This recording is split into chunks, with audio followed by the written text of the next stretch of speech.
Okay, I think we can get started. We have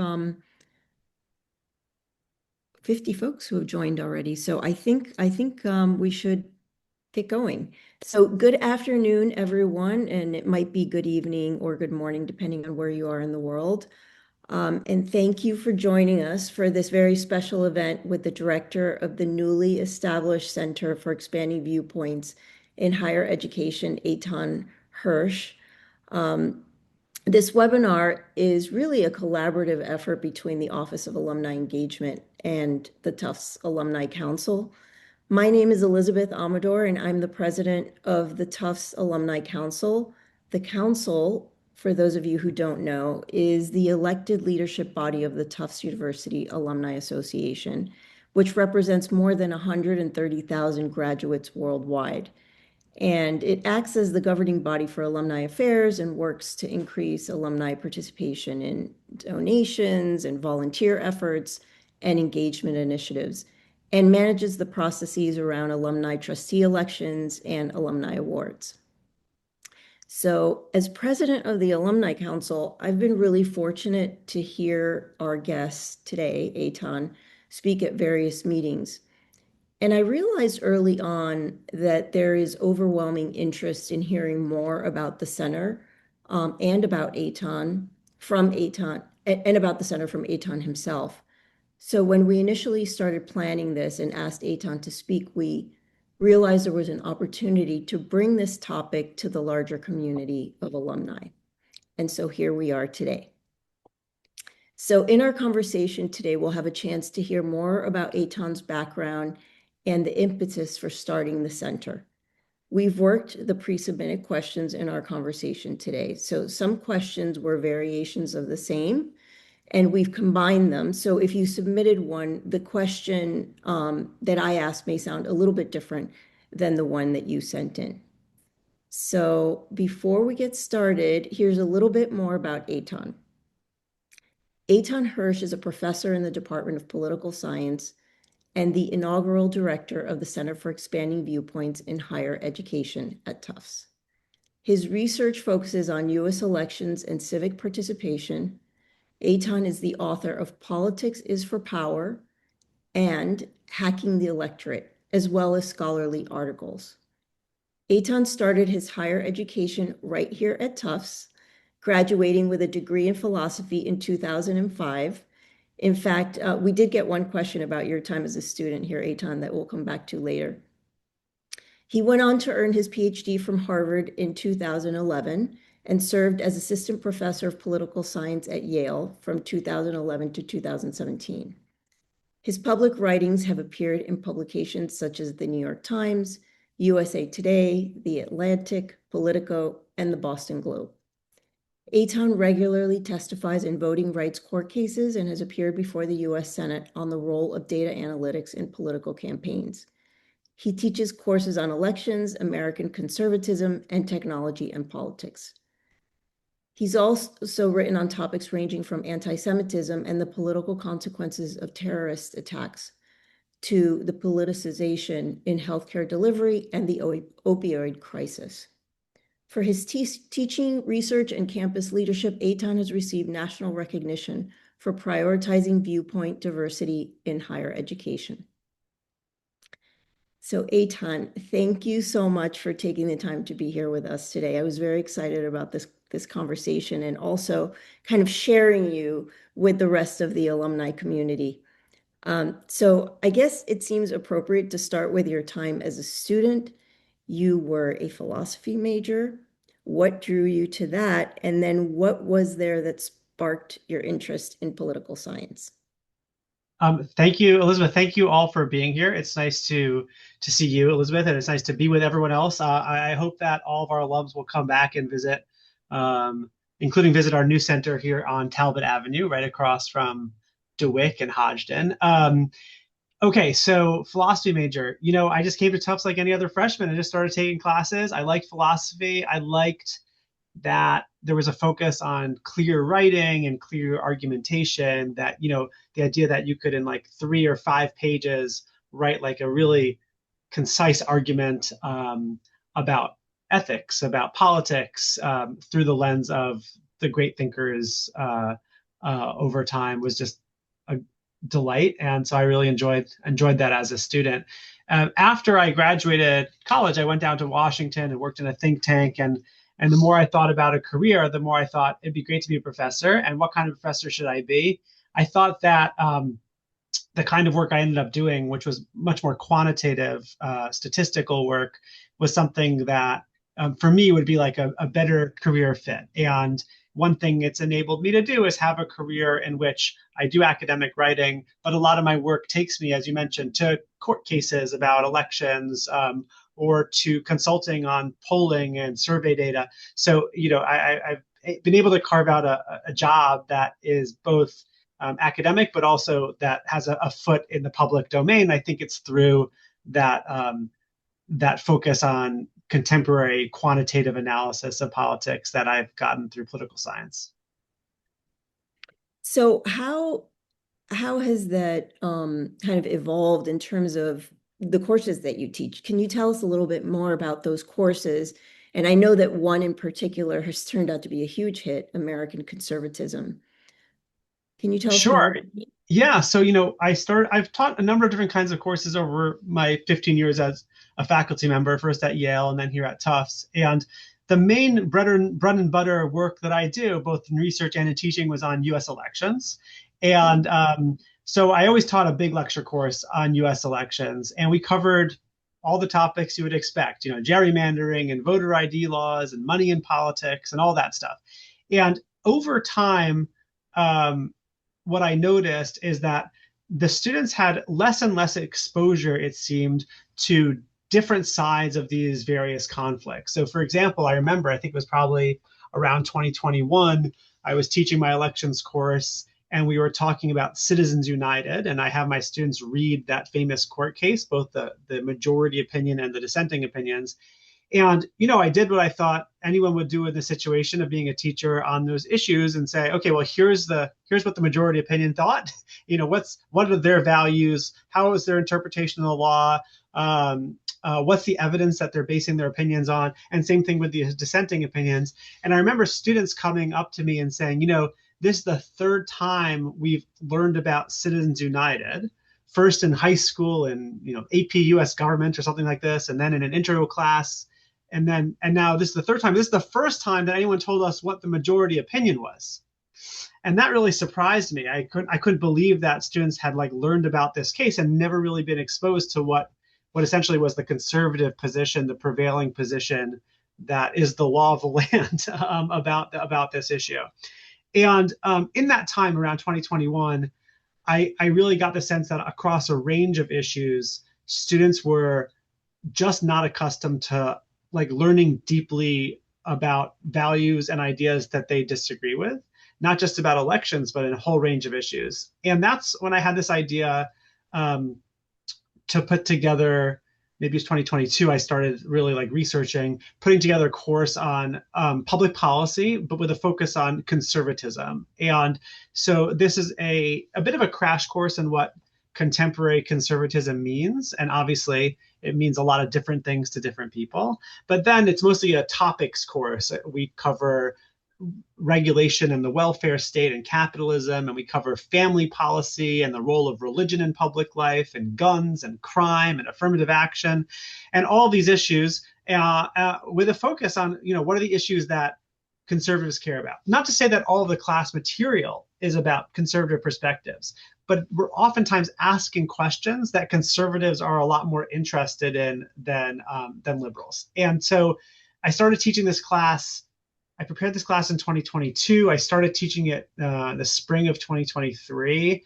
And so now I've taught it 4 or 5 times, and it's been just an amazing course for me and for the students. I capped the class at 100, so I have 100 students every semester in it. And it's eye-opening. The students feel like they can lean in and learn stuff that they've never learned before, that they've always had questions about, that they've never had sort of a structured way to ask those questions. And the class brings in a really interesting diversity of students from the Tufts undergrad population. I always get TAs from the Harvard Law School down the street, and it's just been a a really great experience, both for me and the students.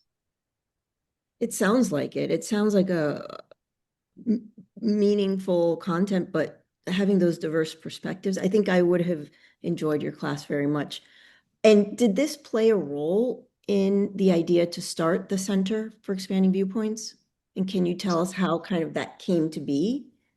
Yeah, so I think fairly early on with this class, I realized that the thing that is exciting for the class is not just that it's not like we have at Tufts, so many students who care deeply about conservatism, right? I don't think that the draw was necessarily even the topic, but was the draw was like a certain culture that I tried to cultivate in the class that we are going to be.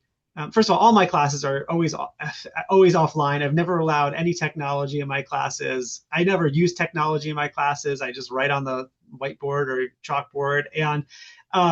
And when we're dealing with conflictual issues, we deal with them where the students know we're there to learn. We're not there to make political statements, and we want to ask good questions and challenge ideas in a thoughtful, respectful way. And I think the idea that you can just do that not only can you do that, but it's kind of like what college is all about, was a bit of a spark for the students. Like this was an exciting environment to be in that did capture something that for whatever reason was missing in their lives. Not just, by the way, missing at their college campus. It might be missing at their parents' dinner table too, where you could have like a serious, thoughtful conversation across political ideas or religious ideas or cultural conflicts of different kinds.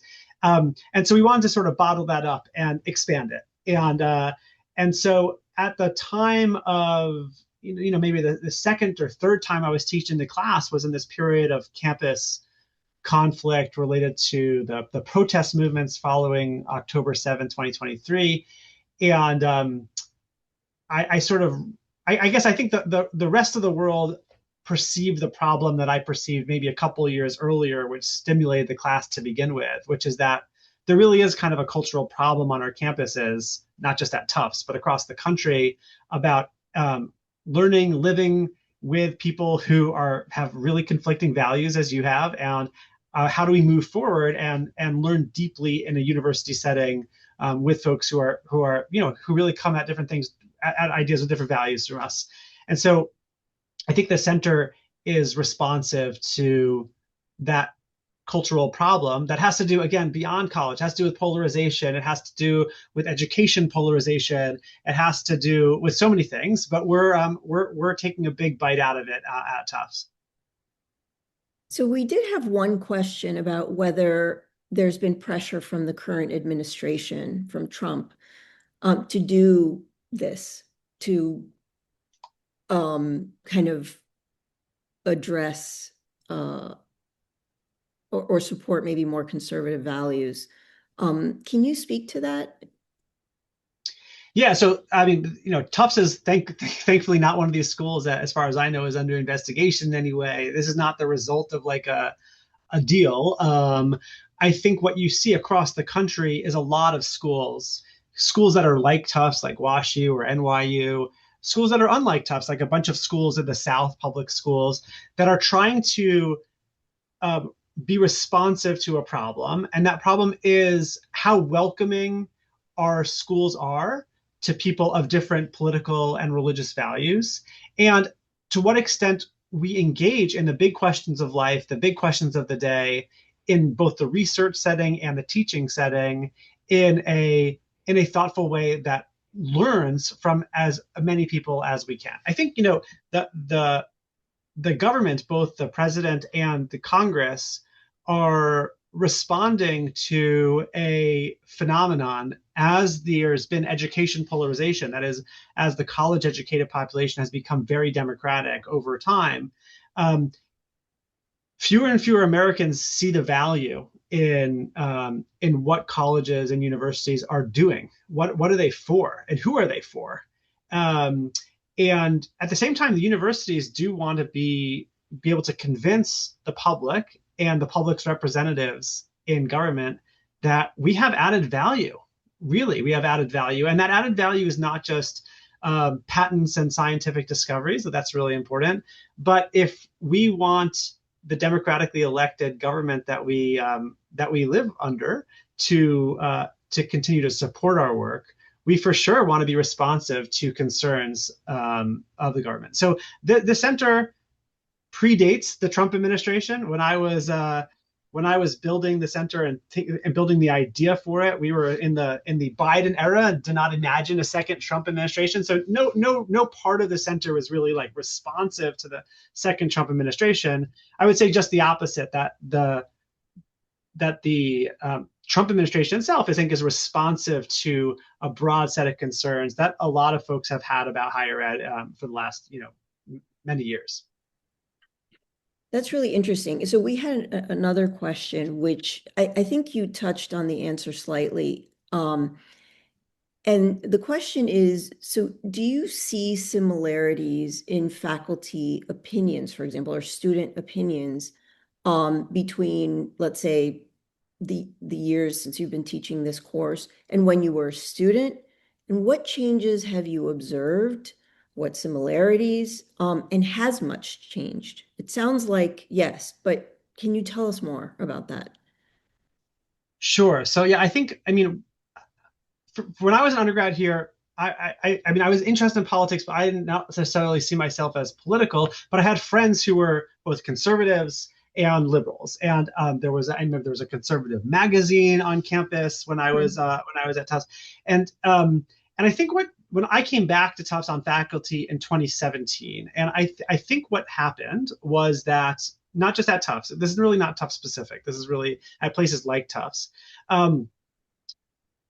Trump, in reshaping the Republican Party and the Republican coalition a bit, made it so that there were very few conservatives on campus or moderates on campus who were supportive of Trump in the way that previous Republicans might have received support. And so I think what happened then was that there became a bit of an activist mindset and groupthink on campuses like Tufts, that we here at the university are all in this together. And we here in the university think that these set of values are okay, and stuff like the sitting president is over the line. And you start to see this change even in like a research setting. So I remember one time I was giving a lecture about election policy, which is my research area, to a group of just scholars. There were no students in the room.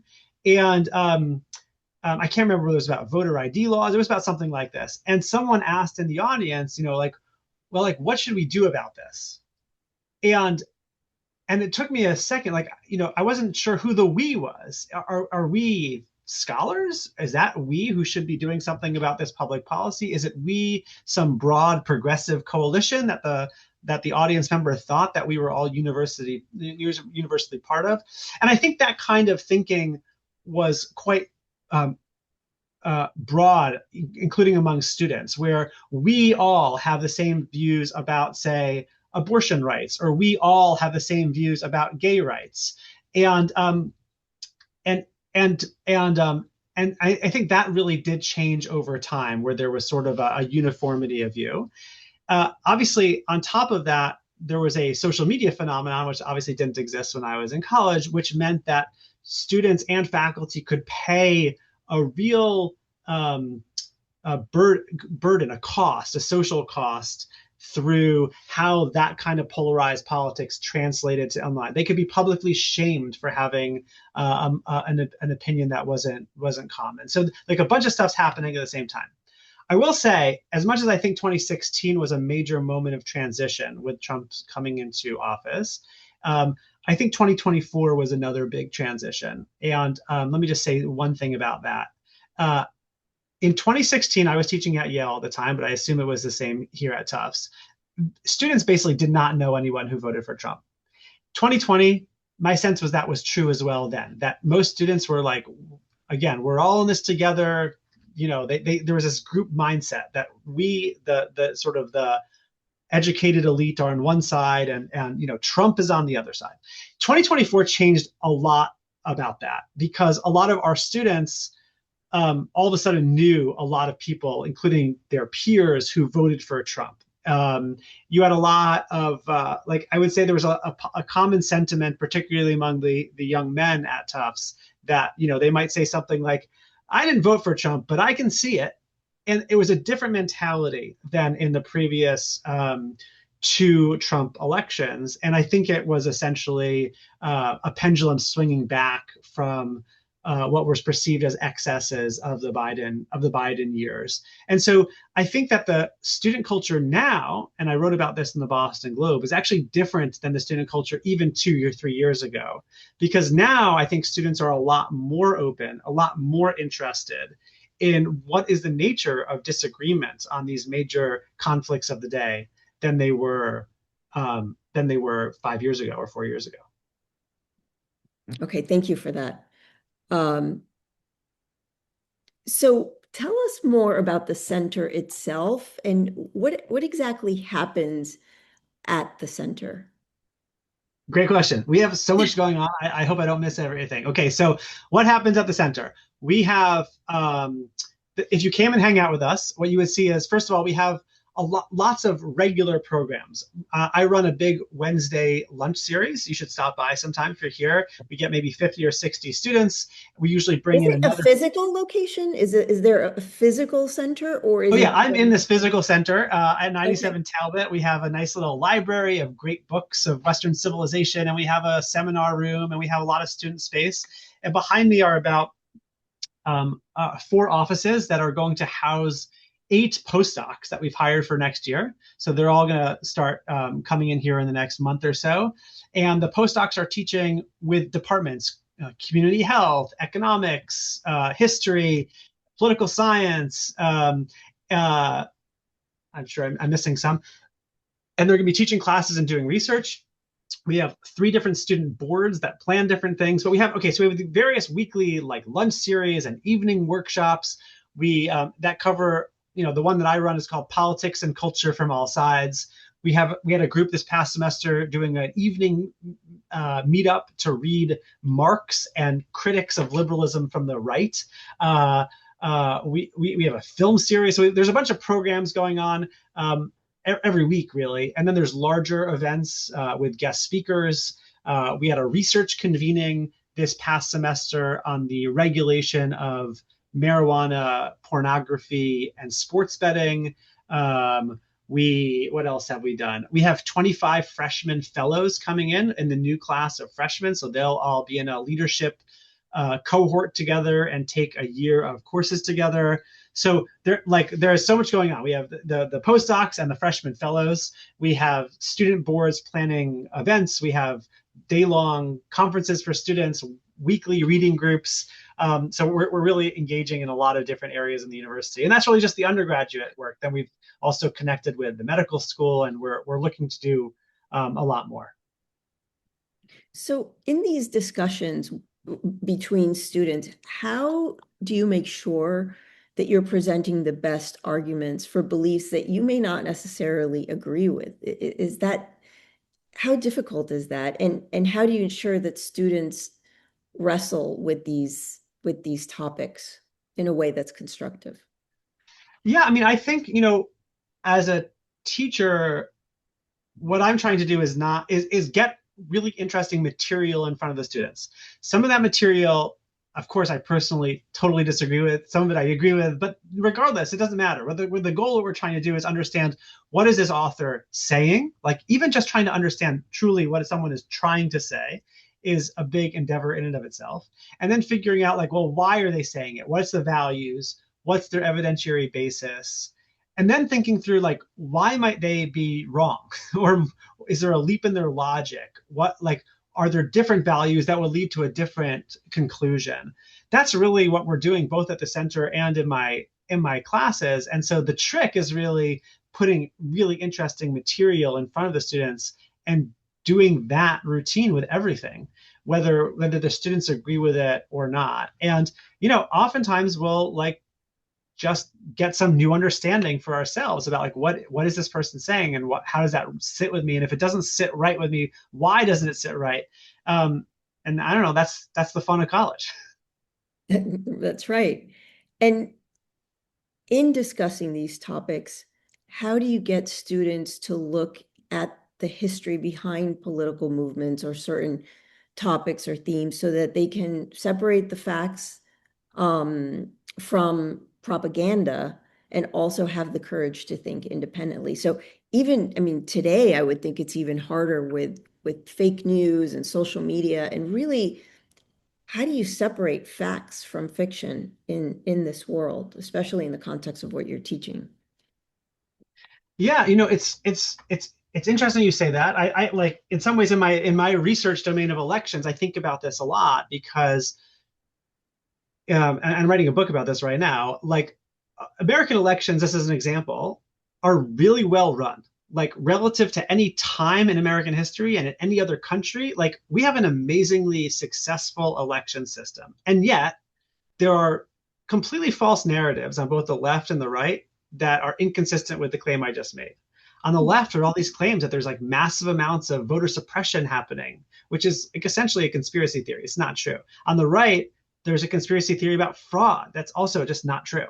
And how do we sort of recover expertise? I think is what you're saying, enough that we like actually Mhm. know with some consistency what like with some confidence like what is the truth. And in the realm of quantitative social science, what I do, like the way we do it is by like doing good work and making all of our code and data open, like everything we publish, right? Anyone Mhm. can download my data and the statistical code and recreate what I did. And if they don't like it, they can explain why they think I made the wrong choice or whatever it is. And I think that's where we can make the most progress to prove why claims are right or wrong. In the context of learning something more conceptual, like in my course on conservatism, right, a lot of what I'm doing behind the scenes, right, is, this is why teaching takes forever, right? So for everything I assign to the students, I probably read 10 times more than that and try to Right. understand the context. And so when students are seeing something like, you know, the new sort of Trump era movement away from free trade and open immigration to more restriction. What is that like? Where is that coming from historically? What are folks responding to in the present that's leading not just in the US, but across Europe as well toward more restrictionist policies, right? To try to understand that context. Or we're reading some pretty like well, some people think is troubling writing from about sort of like the place of men in society today, and a reaction among men against uh, what some writers would describe as like HR culture or something like this, and why boys aren't doing well in school. And what's the context for understanding that? What's the context for understanding any of this? Like, where is this coming from? What's the evidence? And how do you know? What are the values? Right. So, I mean, I think that in the research setting, what we want is replicability. Like we be able to prove what we did is right and have someone test it. And the teaching setting, we want to have our teachers be experts so they know what they're talking about. Mhm. It sounds like everyone should take your course. Um, so we had one question in particular that referenced an article you wrote for the Boston Globe that spoke about woke culture and issues that are currently considered divisive. Can you tell us more about the issues you discuss and how you navigate those discussions? And you've touched on this, but I think the key term here is woke culture, and maybe elaborating on that. Sure, yeah. So if you read that Globe article I wrote, I don't know when it was, maybe a month ago, I only refer to woke in the context of saying a woke caricature, because I think this is sort of a caricature of both universities and of us, and maybe of like an online culture. Although the headline that the Boston Globe put on, which I didn't write, of course, because you don't get to write your headlines, was something like the end of woke, or whatever it was. I don't know. I didn't. I didn't write it, but read the article. Um, when I think of that kind of woke caricature, I think of let me give you like three examples of what I would consider as part of that come from, that moment in time when I started thinking we need a class like this. The first really inkling I got of it was probably it was at the sort of the height of the Black Lives Matter movement. And students came up to me and said, we're having trouble. A number of students said this, that um, we're not really big on posting on social media, on Instagram, and keep being called out. I keep being called out. I didn't change my profile picture to like a Black Lives Matter icon. Um, my peers at Tufts keep telling me basically like, if I'm not expressive of this, I'm complicit. Silence is violence. And there felt to, from a number of students like it can't be that I have to sort of toe a line with, or else I'm like canceled, right? And you saw that kind of cancellation among faculty too. I remember situations of a faculty member who posted their syllabus online, which was a common thing to do a few years ago. And, suppose the syllabus only had, something like 90% of the authors were men and 10% were women. And then this person being like completely lambasted on social media for being a bad person, for their syllabus not having the right quota of men and women on the syllabus. I remember at a time when on campus it was common in every meeting for everyone to go around and say their pronouns. And for some people, including for some people who were sort of like most unsure of their own gender identity, the idea of having to state your pronoun at the beginning of every meeting was like traumatizing. And so, okay, so what do these three examples have in common? I think they're it's the use of social pressure and social sanction to persuade people to move to you politically, right? It's that if you don't do this thing that we want you to do, you're going to suffer a penalty. Now, there could be a left-wing version of this and a right-wing version of this. I think we've actually seen both of those. But when you have a campus like Tufts, and again, many of our peer institutions that are overwhelmingly one-sided in terms of both faculty and students, that social pressures had been coming really from one direction.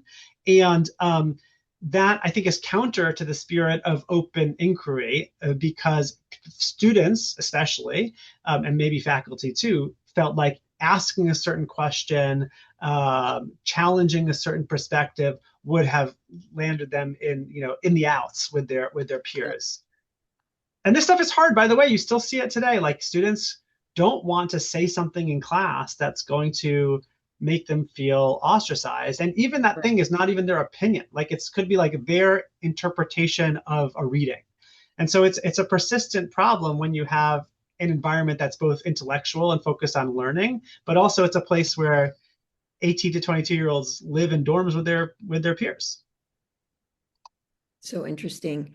So we had a question that came in today. There's a survey called Marriage Pact 2025. And it does campus surveys. And this last survey in 2025 showed that Tufts is, according to the survey and the results and the responses they received, Tufts is the most polarized campus in America politically, with the highest percent of students identifying as Democrats and the lowest percent as Republicans. So in light of this, do you still find that there are sufficient number of students willing to hear out people with different opinions, or that there's still kind of an imbalance? And in your view, has Tufts, which prides itself on diversity, has made enormous and expensive efforts to be diverse, become the least diverse university in America in terms of political opinions? Now, this is one survey, so I don't want to give the sense that this is scientifically accurate, but I think maybe directionally it's telling us something. And what are your thoughts on this? Yeah, so I don't know the veracity of the survey or whether how Tufts stacks up against its peer institutions, but I don't think it would surprise anyone to find that Democratic aligned students vastly outnumber Republican aligned students, and it's probably even more so among the faculty. I recently saw a national study of faculty donations to politics, which are public, and something like, I might be misremembering this, but something like the median donor who's on the faculty of a university is like somewhere around like Bernie Sanders' politics, Elizabeth Warren's politics, something like this, right? So yeah, it can feel like a one-sided political environment. And so I think a lot of our conservative students do feel that way. On the other hand, here's what I'll say. Students are young and developing their ideas, and every one of us, including not just students, but us old people too, are complicated, and we have different considerations for everything. And so when you're in a course on conservatism or a course on elections, which is what I teach, like you all the time see students who, oh, I think I'm on this side, but like this resonates with me and here's why. Or, you have students who come into the conservatism class and they think they're very progressive, but they, their family's more traditional and they're trying to figure it out. And, and things are changing all the time. I think you see a lot more interest in religious engagement now than you did 2 years ago. A lot more students interested in Catholic tradition, Jewish tradition, coming out and wanting to learn about that stuff. So I would say it's too simple to just focus on D versus R. Everyone is much more complicated than that. Right. So we have a few questions actually around that are similar. And they are, is this center necessary, right? Do we need a specific program for expanding viewpoints in higher ed? Or is this just really a concept that about considering various viewpoints and perspectives and really build that into how we teach or how we have discussions versus creating an entirely new almost entity around it? Is it necessary? Yeah, it's a great question. I think it is necessary right now. And I'll tell you, it's so obvious it's necessary because all of our programming is very popular, right? We are clearly offering something that the students are not getting, they're not otherwise getting. Students are really interested, for example, let me just choose a topic. There's a huge demand for students to learn about issues about men and women and relationships and how it relates to politics and that kind of issue, and learning from sort of traditional perspectives, feminist perspectives. Whenever we've done a few programs on that, we read sort of a work of radical feminist philosophy with Professor Nancy Bauer in the philosophy department, and we read a conservative perspective that was, like sort of like an anti-woke perspective on gender, not like gender identity, but gender like male-female relationships. And the students are really interested in learning on questions like this in the diverse company of men and women together, more liberal, more conservative students together. And when you're in a room like we've created, 50, 60 students talking about something like the objectification of women in mass media. Okay, that was like one of the topics we talked about. And students get to hear from one another, men, women, everyone gets to like learn from one another how they process an article. It's amazing. The students want to be in that room because they might have a conversation about this on their WhatsApp groups or in the quiet of their dorm room with people who agree with them on everything. But then to have a room, a conversation is about the objectification of women in mass media in a totally mixed group. Students find like really something that they've never been able to have before. And I think that a lot of our programming is adding value by opening up conversations that are scholarly and academic and intellectual, but are also touching on the big questions of life and touching on big cultural conflicts. And we're showcasing how to do that well. My ambition is that the center inspires and gives resources that open inquiry, engagement with different perspectives is something that should be in every relevant classroom. It should be in the, community health major and the political science major and the econ major and the women's studies major. It should be a theme that's everywhere. And similarly, I want to inspire research that like touches different notes than we've had in the past. The reason I brought together scholars and industry people from around the country to talk about the regulation of marijuana, gambling, and pornography is that these are pretty hot button issues, and a lot of states are regulating them in new ways, opening up gambling, restricting access to pornography, opening up marijuana. It's a big topic, but for reasons that have to do probably with something related to the sort of like the values of scholars, they're completely under-researched topics. That is, there's not a lot of political science and public policy scholars who are doing research on the state regulation of these things. And so we want to bring people together to inspire that kind of research and new ways of thinking. And so I think that the center is meant to be a catalyst. And hopefully what we're doing, if we do it well, any department will want to sort of infuse into their own work, because I think it makes our departments and our academic units more interesting, right? I think when we, I don't want to pick on any one department, but I think that students sometimes find subjects a little stale and boring if they think they're being kind of like told an answer instead of told how to ask a question. And we want to inspire the curriculum to be much more broad about how it asks questions, less about giving, a party line answer, and more about the nature of academic and scientific debates that is as open as possible. That's very helpful. Something you said reminded me that I'm currently on two chats, one with Tufts friends. It's a very international group of people. And then I'm on another one with my business school, also a very international and diverse group of people. And on neither one of those chats are we allowed to talk about politics or anything sensitive for that matter. So it's interesting. We pride ourselves apparently on being diverse and being able to talk about anything, but when comes to shove in these chats, we're really, and I understand why, but it's just interesting that that's the way it is. On the other hand, I do have a comment that I'd like to raise, which I think is an important one, from somebody who's on our call. So as a gay Tufts graduate who fought for my own civil rights, I'm afraid this is a tool to rewind the clock and legitimize oppression and intolerance. I don't want to go back to the bad old days. What's your reaction to that?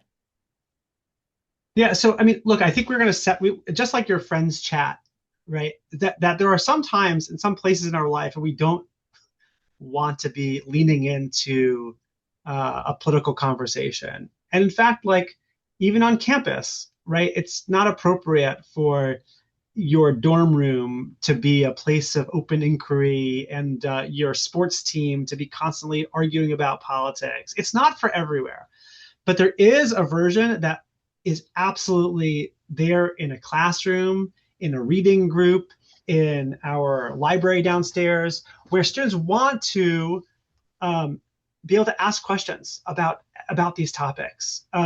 They want to. Sorry, what was the question about gay rights? Yeah, that this is a tool that we're basically we're bringing in a narrative that doesn't help gay rights, right? Where this is a tool to rewind the clock.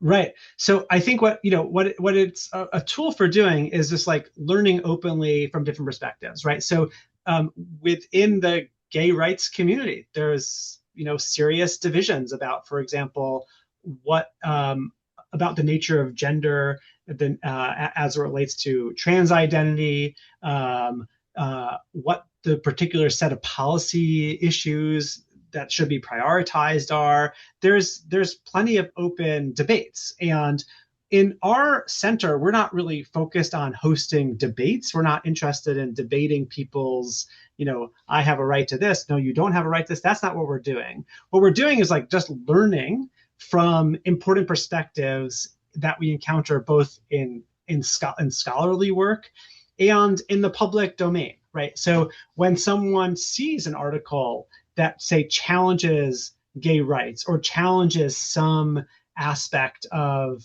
the LGBT community agenda, if there isn't even, there are multiple agendas, but then a student should be able to read that, understand it, interpret it.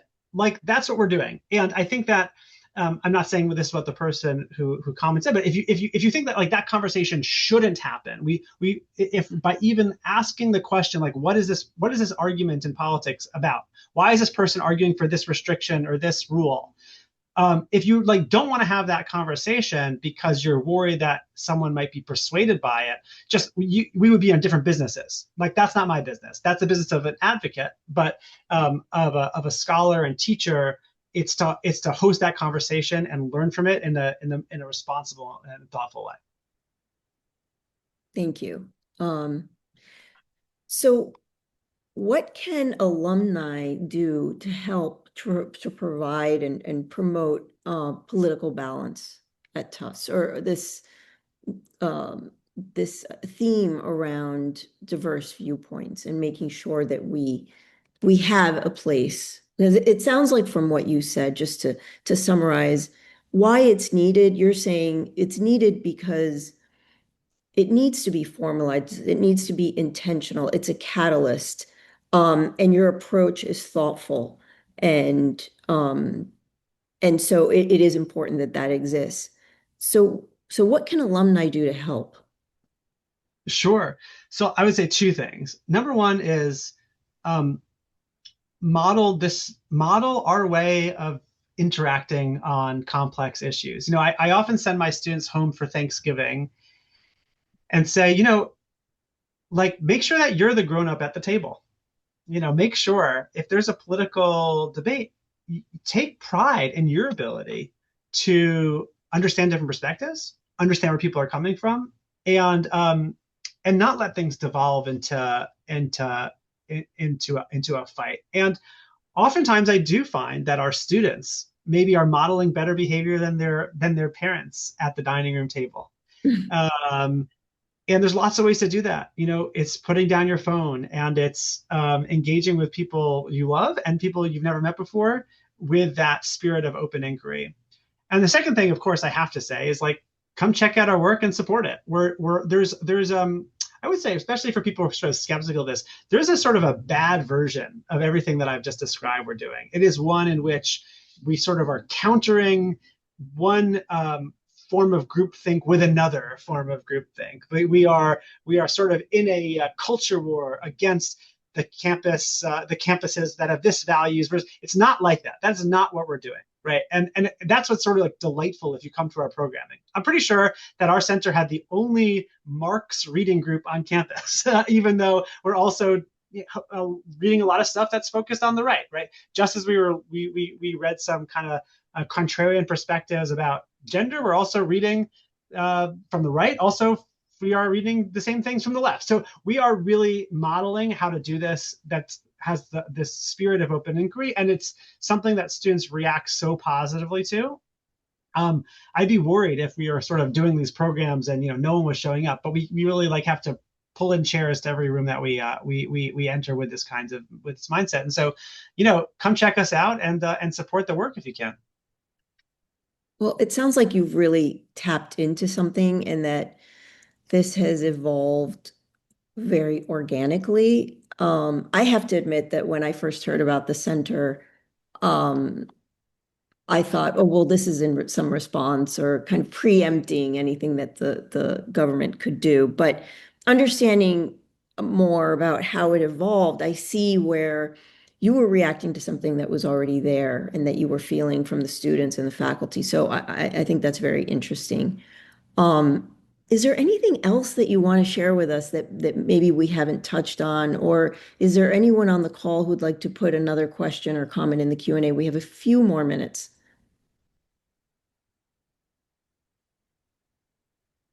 I'm enjoying reading through these comments. It's great. Yeah, it's good, right?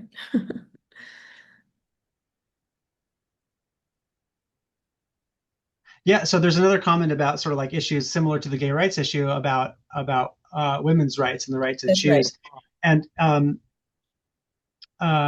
yeah, for all of these issues, look, I mean, politics changes over time, and people are reacting to the current culture. They're reacting to new facts on the ground, and students really want to talk about it. And look, there's a place for talking about sensitive issues, and there's a place for not. I remember, some of you remember, if you were paying attention to last year, there was a moment when a graduate student here at Tufts was arrested by ICE off the streets with masked ICE officers, it was a very traumatic moment on campus, and a lot of students wanted to talk about.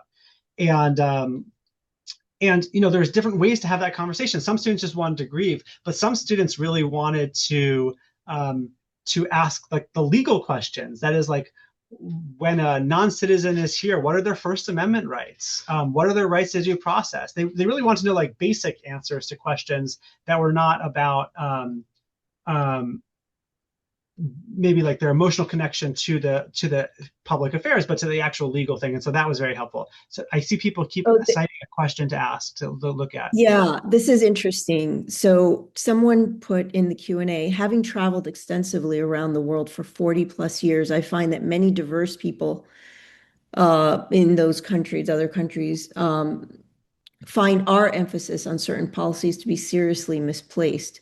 Does the Institute ever take into account the view from afar and not just from a US-centric perspective? That's a really good question. Yeah, it's a great question. The answer is absolutely yes. As everyone probably knows on this call, Tufts has a big focus on international relations. My expertise on domestic policy, so that's what I know most about. The associate director of the center, Arik Rakovsky, we hired over from. He had run the Fletcher Russia Eurasia program, and was spending a lot of time thinking about conflict in that region, and so he has connections to the Fletcher School and learning from different perspectives. But in my courses, of course, even though it's domestic policy, we have a lot of international students. The freshman fellows we're bringing in next year, 20% of them are international. I'm thinking about the postdocs we hired. We hired a great postdoc in economics who studies school choice and affirmative action in India. And all of what the person who wrote that comment said is just right. That like when you engage with other countries, you learn first of all that like not everyone has the same set of conflicts. That what's conflictual here is not conflictual everywhere, Right. and you learn new ways to think about old problems. And so that's like again one of the other everyone knows this. It's just one of the best parts about being at a university like Tufts is like you really can be with people who will change your mind about something because they get to show you an issue you thought a lot about, but in a new light. Wonderful. And I'll just mention this one comment, which just kind of reinforces everything that we've been talking about here. So not a question, but one of the most interesting courses I took at Tufts was Scientific Research and the American Social Contract, where we tackled scientific concepts like genetics, then discussed different viewpoints about the research area and its social implications. Similar concept, and I still remember some of those conversations over 25 years later. Yeah. Wonderful. Um, yeah, it's funny what students like hold and remember, and I think they do really like. I'm sure it's like a universal feeling that our students really like feeling like they can understand an issue from all sides. It just it really is a growth feeling, a feeling of maturity when you can do it, and not everyone can do it. I remember I once for my last book interviewed a activist who said this was a progressive activist who was very involved in political campaigns, and he couldn't get any of his friends to canvass with him, to knock on doors and canvass with him. And he told me this really interesting insight. He said the reason his friends don't want to canvass with him is because they're going to have to talk to people for whom their views are not self-evidently correct. And it caused them like pain to think that their mindset was not obviously correct. If it's not obviously correct, that means you sort of have to deal with people. And I would consider that sort of like a more immature mindset. And what I want from our students who graduate from Tufts is to have the mature mindset of being like, no, just the opposite. I like understand the complexity of the world. I have my own values. I have my own opinion, but like I also like really deeply understand where people are coming from. My friend Yasha Monk told me that when I was explaining this to him, he said, "Oh, you want people to pass the ideological Turing test, which is that they can represent a view on an issue and no one would know whether they hold that view or not. And No, I don't really think about it in that way, but it's a good test about when you can and cannot do it. that's I'll tell you right. one little quick story that like something that stuck with a student that I never thought it would stick with a student. In my elections course, which tends to, well, it has about 100 students also, and it tends to be more freshmen than my conservatism class. The first time I introduced a statistical analysis, like a regression analysis in this class, I purposely uh, choose a study that I think is done terribly wrong. And I think the answers are incorrect. I think the data and the assumptions are all wrong. And so I present this research. The students are, in their first month of college, a lot of them. And I say, okay, we go through, we try to understand what the person is saying, and then I explain why I think it's all wrong, like where their assumptions are wrong. And 4 years later, in an exit survey, a student told me, I kind of forgot, like this was not like a big thing that I remember I do. I just did it. 4 years later, in an exit survey, a student wrote that like this was like a very impactful moment of their career when they realized like we have agency here. When someone assigns us something, we can break it apart. We can try to understand it. Its assumptions might be wrong. And that was a real like big moment for her. And I feel like so good that was a big moment for her because it's just this growth moment for an 18, 19-year-old student. Absolutely.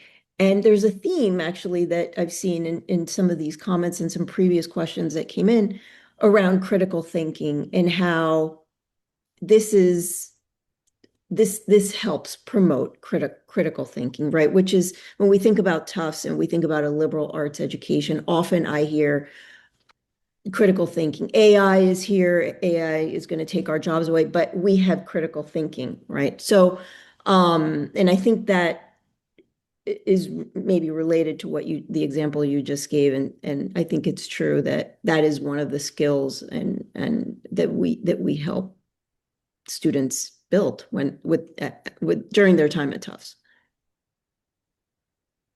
Yeah. So Eitan, thank you so much for your time today. I really enjoyed it, and I hope the others who joined the call did as well. I think, we have we have a lot of comments in the chat that we can go back through and make sure that we address people's comments or questions.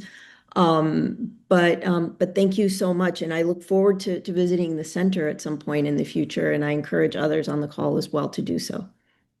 Thank you. Yeah, come visit us. Okay. Nice to meet you, Elizabeth. Take Thank you. care. Thank you so much. Yeah, my Bye-bye. pleasure.